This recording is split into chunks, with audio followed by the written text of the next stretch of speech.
You better clap for this fucker. You're right, I skipped him. I thought it was number 7. It's number 6. Everybody, this guy. And you guys better clap too. You ready, everybody? Gerry Kaplan!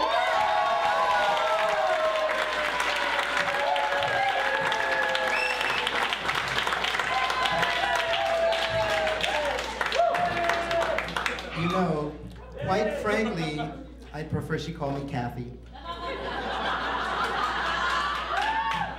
So how you all doing tonight? Hey, it's all first-timers up here, or maybe some first-timers. But tonight, I wanted to talk to you a little bit. I've already forgot what I was going to talk about. No, I wanted to talk to you about things like, you know how all of these children's toys have like age limit restrictions and things like that? Well, I think that we should have restrictions for some of these techno gadgets too. What do you think? So like, for instance, if you use the word phonograph or Victrola or something like that, you cannot have an iPod. Plain and simple. If you ever had a phone number like Murray Hill 7 or Cloverdale 4, you cannot have a BlackBerry. No BlackBerry, no iPhone, no. And if you go home and your Betamax is still blinking on 12 o'clock, you cannot have a surround sound entertainment system. That's the end of that. No, really, because it's people like me who we get all of the phone calls from the family for all of the technical support. So I'm telling you, like for instance, if I really want to give my father a nervous breakdown, all I have to do is send him an email with an attachment. He has a better chance of figuring out Einstein's theory of relativity than opening up that attachment. I will get a call within minutes, something like, Gerry, you sent me an email with an attachment. I don't know what's an attachment. What's in this attachment? Is it a picture? Is it a virus? I don't know. Do I have to single click, double click, right click, left click, drag and drop, point and shoot? I don't know what to do here. Well, you gotta help me out here. I don't know what to do with this attachment.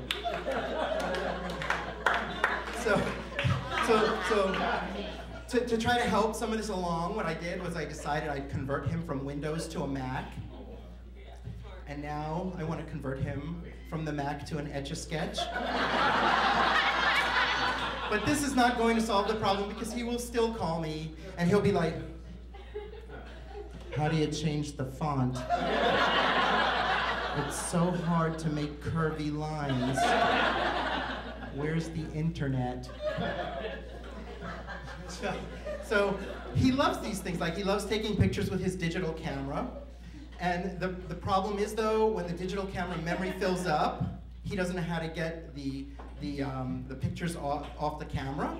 So the problem is now, every time the memory fills up, he goes out and buys another camera. He has like 27 cameras now. And when the friends come over, what they do is they'll take out a box of cameras and pass them around to everybody.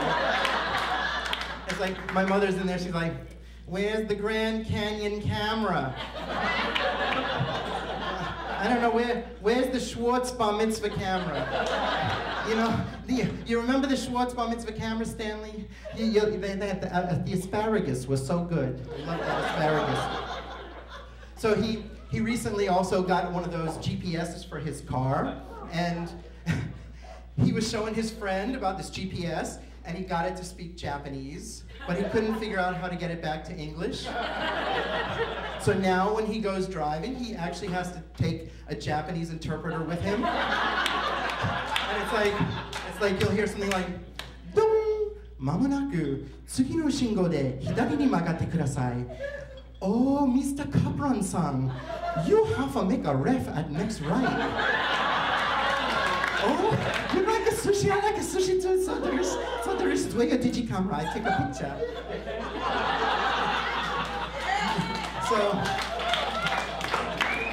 So my mother is not immune to this. I have to be careful. My mother's in the audience.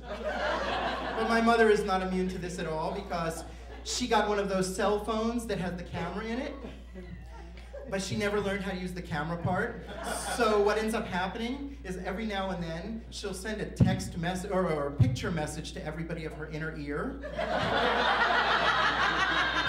And my father will get that picture, and he's like this. What the? Where's my glasses? Gerry, what did your mother send me? What is this here? Is she sending me these nasty pictures again?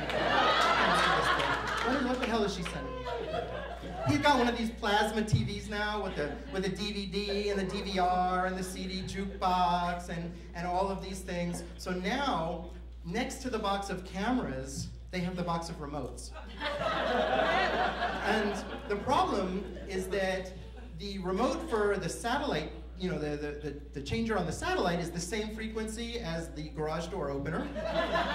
So when he's channel surfing, the garage door is going up and down, and the security system keeps telling that the garage door is opening. So with this now fancy surround sound system, he went to go watch the Super Bowl, but somehow with all there's only like 3,000 components in this thing, and he got it to the point where he's got the surround sound, but no picture. So I go in there, and he's sitting and watching the Super Bowl, listening to this, but he's watching it on my mother's cell phone. So don't get me wrong, my parents are very smart. My father's a doctor, and my mother married one.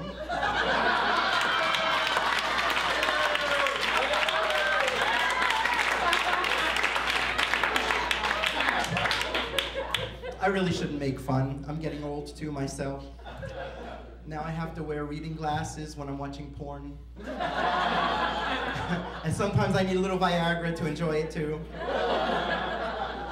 And I don't understand all these new fashion trends that are happening either. So you see these kids that are wearing their pants. Like, I was in Dunkin' Donuts the other day, and this kid came in, and he was wearing his jeans down around, like, you know, you've seen this where the jeans are down here. And I thought, how ridiculous is that? If I ever did that, my mother would slap the pigment right out of my face. And I looked at this guy, and then I realized how ironic, he's wearing a belt.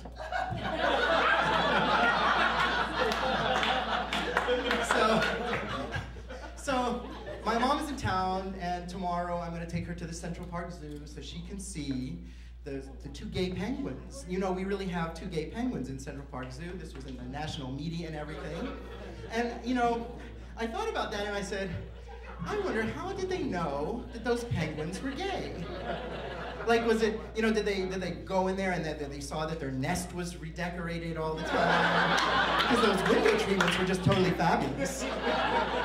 So I asked the zookeeper, I said, how did you know that these penguins were gay? And he said, we knew they were gay because they kept sucking each other's dicks. So you thought you were going to get away with no nasty jokes, right? I just had to slip one in there at the very end and say, okay, there's my nasty pecker joke. You know. But anyway, listen, I hope you all had fun. My name is Gerry Kaplan.